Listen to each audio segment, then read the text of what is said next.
pessoas! O ministro Cristiano Zanin, do STF, vota por anular a revisão da vida toda ao falar nos embargos de declaração interpostos pelo INSS através da AGU, dentro do tema 1102 da revisão da vida toda. Os dois plenários do STF, o físico e o virtual, ambos por maioria de 6 votos a 5, reconheceram o direito à revisão de benefícios dos aposentados e pensionistas que ingressaram na Previdência Social antes de 29 de novembro de 1999, a data da publicação da Lei 9876, para incluir no cálculo do salário de benefício todo o período contributivo, compreendendo inclusive os valores anteriores a julho de 1994, o que não era permitido pela regra de transição do artigo 3º da mesma lei. Muitos segurados recolheram contribuições maiores antes daquele período, com considerável desvantagem no cálculo, em desrespeito, portanto, ao direito ao melhor benefício. Nesse sentido, a revisão da vida toda tensionou corrigir a ilegalidade perpetrada pelo INSS há mais de 2 décadas, principalmente contra idosos em dificuldades financeiras e saúde frágil, sendo seu reconhecimento a forma de melhorar a qualidade de vida. Em maio de 2023, a autarquia, através dos embargos de declaração, pediu a anulação do acórdão e a modulação dos seus efeitos, sob o motivo de que o STF teria violado a cláusula de reserva do plenário, prevista no artigo 97 da Constituição Federal. Ou seja, uma lei só pode ser considerada inconstitucional se a decisão for proferida pelo plenário ou por órgão especial. O STJ, dentro do tema 999, aprovou a revisão da vida toda através da sua primeira sessão, fazendo, portanto, controle de constitucionalidade por intermédio de um órgão fracionário, o que é vedado pelo dito artigo 97 e também pela súmula vinculante do STF número 10. O ministro Cristiano Zanin levantou no seu voto de 24 de novembro de 2023 o desrespeito pelo STJ do dito artigo, tornando nula a decisão do tema 999, obrigando a devolução do processo à origem para julgamento agora pelo plenário daquela corte. A partir de um argumento de cunho processual, Cristiano Zanin disparou uma bala de prata e feriu de morte o mérito da ação já definido em favor dos aposentados e pensionistas, conforme acordo publicado em 13 de abril de 2023. Obviamente, o elemento levantado pelo ministro Cristiano Zanin tem de ser examinado quanto à possível omissão do ex-ocupante da cadeira, o ministro Ricardo Lewandowski, que, em voto de apenas 2 páginas, seguiu integralmente o relator do processo, o ministro Marco Aurélio Mello,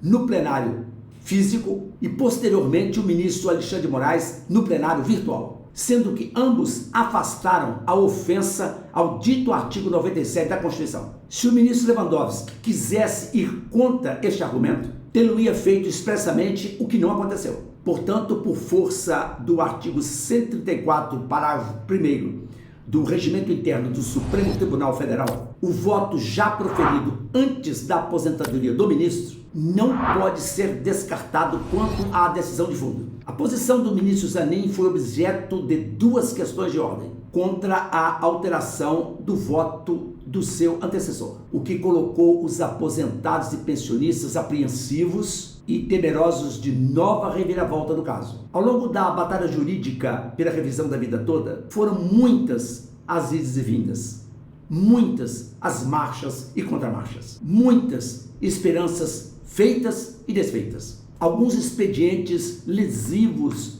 do INSS adotados com o escopo de postergar pagamentos. A saber, quanto mais o tempo passa, a decadência subtrai milhares de aposentados e pensionistas. Também vítimas de morte, o que dolorosamente gera economia para o órgão à custa do sofrimento provocado pelos golpes do governo. Como foi alegado nas questões de ordem, não houve omissão do ministro Ricardo Lewandowski, que endossou na íntegra os votos dos 2 relatores, que haviam afastado a ofensa do artigo 97 da Constituição. Além disso, quando o STJ decidiu em favor dos segurados foi de acordo com o tema 334 do STF, ou seja, o cálculo da renda inicial da aposentadoria sempre levará em conta o quadro mais favorável ao interessado. Nessa situação, seria desnecessário levar o assunto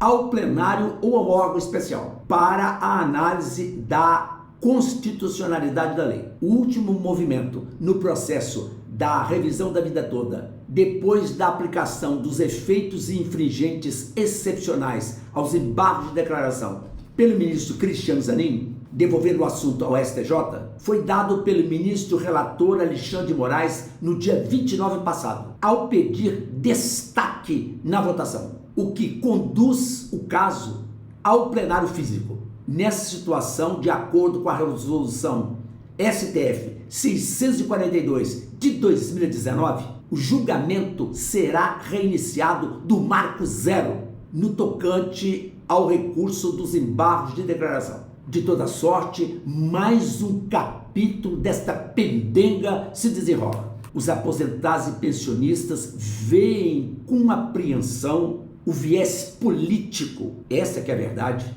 com que o assunto começou a ser conduzido, mormente com o solavanco do ministro Cristiano Zanin. Vejamos agora o que ocorrerá no debate presencial das questões de ordem colocadas, já que no plenário físico a dinâmica e o ritmo são bem mais abrangentes e tem a presença da TV Justiça para registrar tudo, o que põe o evento sobre a contraposição de ideias e o consequente refinamento conclusivo em debate público e aberto. O plenário presencial, aliás, é algo que legitima bem mais a justiça, a partir da avaliação de uma junta de juízes que exaure a discussão em busca do consenso de forma aberta e transparente. O que se tem a dizer aos aposentados e pensionistas em termos de direitos sociais é,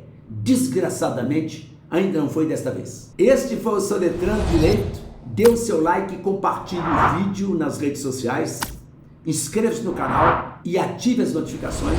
Deixe o seu comentário aqui embaixo sobre esse candente tema. Obrigado pela sua audiência, grato pelo carinho. Tchau!